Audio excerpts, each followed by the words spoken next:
BDP eş başkanı Selahattin Demirtaş, Dersim katliamının etraflıca incelenmesi ve Başbakanın meclis kürsüsünden özür dilemesi gerektiğini söyledi.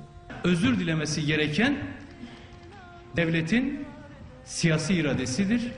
Özellikle parlamento kararıyla, Parlamentoda Hakikatleri Araştırma Komisyonu'nun kurulması, Dersim'de yaşanan bütün gerçekleri, arşivler açılarak, sözlü tarih dinlenerek, yerinde araştırmalar yapılarak, bütün gerçeklerin ortaya çıkarılmasıyla birlikte bir parlamento kararıyla Sayın Başbakan ağzından meclis kürsüsünden özür dilenmesi gerekir. Bizce Türkiye'de doğru olan ritüel budur.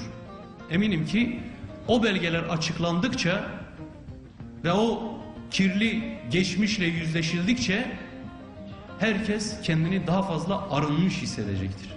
Demirtaş, Dersim katliamı ile KCK operasyonları arasında da benzerlik kurdu. Dersim katliamı ile ilgili özür dileyen bir başbakanın çıkıp KCK operasyonları nedeniyle de özür dilemesi lazım. Aynı şeydir.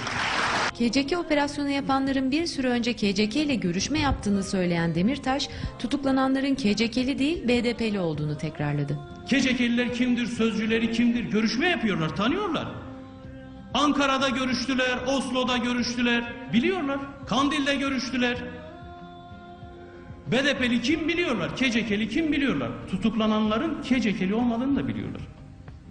Yeminle ve bütün samimiyetimle söylüyorum.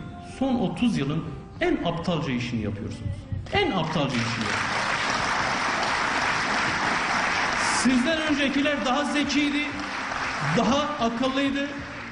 Siz en aptalca yöntemi seçiyorsunuz. Bakın içeride tutuklu olan 5-6 bin arkadaşımızın tamamına yakını neredeyse BDP'li.